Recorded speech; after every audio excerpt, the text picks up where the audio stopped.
कोई कार्य अच्छा किया जाए, देश के हित में किया जाए, देश को जोड़ने के लिए किया जाए, तो वो राष्ट्र विरोधी संगठन सक्रिय हो जाते हैं। 25-26 तक मेरे खिलाफ टेलीफोन पर धमकी भरे फोन आते रहे, बदतमीजी करते रहे। खासतौर पे ट्विटर पर मेरे खिलाफ एक ट्रेंड करना शुरू कर दिया, बाइकाट इलियासी, और मेरे खिलाफ तमाम गलीज गंदी अब्द शब्द जो मैं अपने मुंह से कह भी नहीं सकता हूँ, थ्रेट्स मुझे देने शुरू हो गए। सर, तन से जुदा कर दो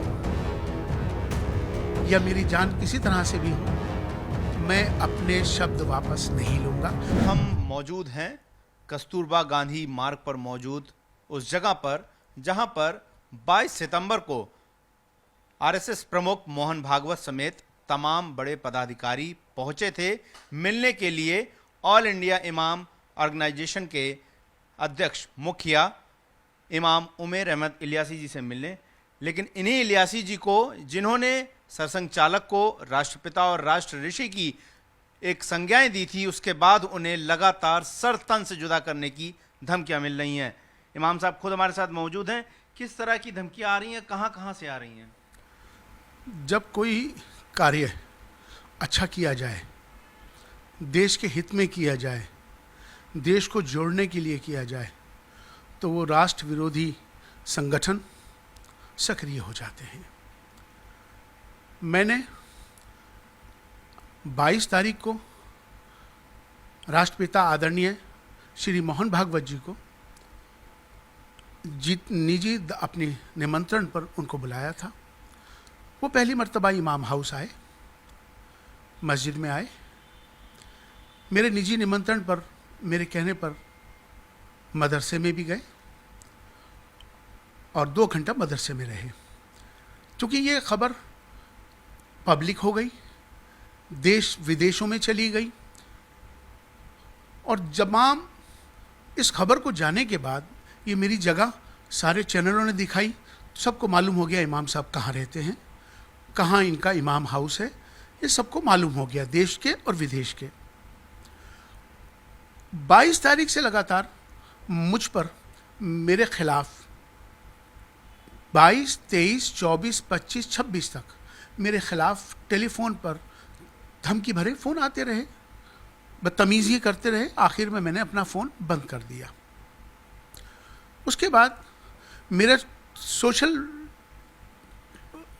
मीडिया में, ख़ास तौर पे ट्विटर पर मेरे खिलाफ एक ट्रेंड करना शुरू कर दिया, बाइकाट इलियासी, और मेरे खिलाफ तमाम गलीज गंदी अब्द शब्द जो मैं अपने मुंह से कह भी नहीं सकता हूँ, थ्रेट्स मुझे देने शुरू हो गए। बहुत तरह के मेरे कार्टून बनने शुरू हो गए, मेरे तमाम बहुत सारी चीज़ें करने लग गए। उसके बाद फ़ोन तो आते रहे अलग अलग, मैं उसको इग्नोर करता रहा, लेकिन एक इंटरनेशनल फ़ोन मैंने उठा लिया। चूँकि बाकी फ़ोन मैं उठा नहीं रहा था, मैंने सोचा कि मेरे बच्चे बाहर रहते हैं तो उस वक्त बच्चे कर रहे होंगे, वो इंटरनेशनल कॉल मैंने उठा लिया। उस पर मैंने जब बदतमीज़ी करने लगा तो मुझे समझ में आया कि कौन है। तो मैंने पूछा आपका नाम क्या है? उसने कहा मेरा नाम सुहेल खान है। मैंने कहा आप कहाँ से बोल रहे हैं? कहने लगा कि मैं इंग्लैंड से बोल रहा हूँ। तो मैंने कहा आप बताइए।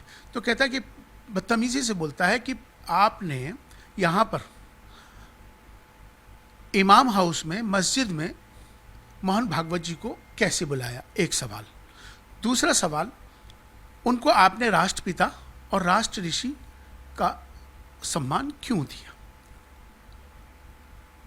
और तमाम गलीज बातें जो उसे करनी चाहिए थी, जो मैं अपने मुंह से इस समय भी, जिस तरह से मतलब मुझे मारने के लिए और तमाम सारी जो उसने जो कहा, वो मेरे आपके सामने, चूँकि पब्लिकली है बात नहीं कह सकता हूँ, मैंने फ़ौरन तिलक मार्ग थाने में उस नंबर पर और तमाम सोशल मीडिया पे जो मेरे खिलाफ देश भर और विदेशों से जो मेरे खिलाफ साजिश रची गई, उसकी मैंने 24 तारीख को तिलक मार्ग थाने में एक कंप्लेंट कर दी है। उन्होंने एफआईआर भी कर ली है।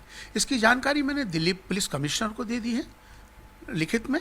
इसकी जानकारी गृह सचिव हमारे home secretary government of India को भी इसकी जानकारी हमने 25 तारीख को लिखित में सब चीज़ें दे दी हैं। उस पर कार्रवाई हो रही होगी, मेरा यकीन है। लेकिन मैं आपके इस चैनल के माध्यम से मैं बता देना चाहता हूँ, सर तन से जुदा कर दो या मेरी जान किसी तरह से भी हो, मैं अपने शब्द वापस नहीं लूँगा। आपके चैनल के माध्यम से मैं बता देना चाहता हूँ कि ये जो मैंने सम्मान दिया है ये मेरा भाव है और ये मेरा भाव हमेशा रहेगा। मेरे लिए उन्होंने परम आदरणीय मोहन भागवत जी यहाँ आए, उन्होंने जितना समय दिया मेरे ज़ाती कार्यक्रम था, ये मेरा कोई पॉलिटिकल प्रोग्राम नहीं था। इसके अलावा चूँकि फिर ये 22 तारीख को साथ में फिर उसके बाद PFI का चलता रहा, तो PFI के लिए भी मैंने अभी जिस तरह से अभी PFI पर जो पाबंदी लगी है उस पर मेरा सख्त बयान है और सख्त होना भी चाहिए और हर भारतीय का होना चाहिए। मेरा मानना तो यह है कि इस पर राजनीति नहीं होनी चाहिए।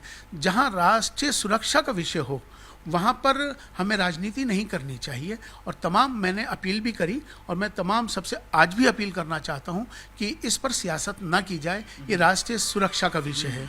आज जिस तरह से PFI जिस तरह से जो काम इस समय उन्होंने देश को तोड़ने का, देश के टुकड़े टुकड़े करने का, देश के अंदर नफरत का माहौल पैदा करने का, देश के अंदर आपसी नफरत को बढ़ावा देना और कट्टरवाद को जिस तरह से बढ़ावा देना, जो उनके कार्य थे उसके सबूत भारत सरकार के पास हैं। उन्होंने इसी तरह से एक ऑर्गेनाइजेशन बनाया, उस ऑर्गेनाइजेशन का उन्होंने नाम दिया ऑल इंडिया इमाम काउंसिल। ये इन्होंने अब से 6 साल पहले इस ऑर्गेनाइजेशन को बनाया। मेरी ऑर्गेनाइजेशन का नाम है ऑल इंडिया इमाम ऑर्गेनाइजेशन। मेरे खिलाफ इन्होंने वहीं से साजिश रची शुरू करी। मैं केरला गया, वहाँ पर मेरे खिलाफ इन्होंने हमला किया। मैं चेन्नई गया, मैं बेंगलोर गया, ये इन्होंने हर जगह इस तरह से हमारे साथ ये किए।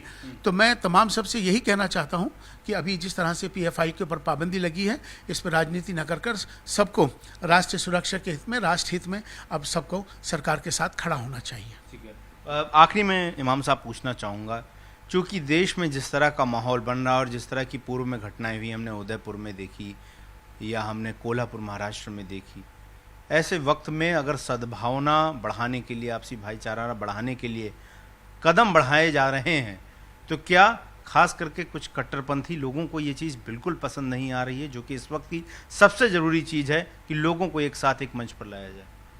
देखिए, ये तो सबसे ज़्यादा ज़रूरत है। जिनको राजनीति करनी है वो राजनीति करें।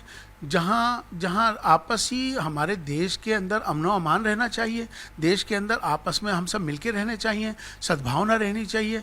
तो ये तो हमारे देश की विशेषता है, अनेकता में एकता। लेकिन अगर उसको कोई तोड़ता है, उसके खिलाफ माहौल बनाता है या कुछ भी करता है, लेकिन मैं इन बातों से, चूँकि मैं इस हक में हूँ कि जिस तरह से मेरा जो फैसला है, जो मैंने फैसला लिया है, उनको मैंने अगर उनके सम्मान में, अपने भाव में अगर मैंने उन्हें राष्ट्रपिता कहा है, राष्ट्र ऋषि कहा है, तो मुझे लगता है कि जो इसका विरोध कर रहे हैं वो मैं उनसे किसी तरह का, मुझे चाहे सर तन की जुदा की धमकी दे दें, मुझे मार दें, कुछ भी कर दें, मैं उनसे डरने वाला न था, न हूँ, न रहूँगा। ये आपके चैनल के माध्यम से ये बात उन तक बिल्कुल साफ पहुँचा देना चाहता हूँ। सबको मालूम है कहाँ रहता हूँ, आएँ, मैं इसके लिए तैयार हूँ।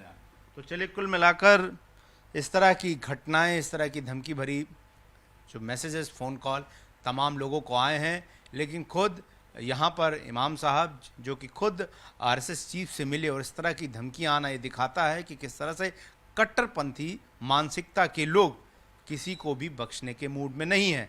हालांकि इमाम साहब का साफ कहना है कि उन्होंने जो बयान दिया, जो संज्ञा उन्होंने मोहन भागवत को राष्ट्रपिता या राष्ट्र ऋषि की दी, वो उस पर कायम है और जिसको जो भी करना है वो दिल्ली पर उनके पते पर आ जाए, लेकिन वो अपना बयान वापस नहीं लेने वाले हैं।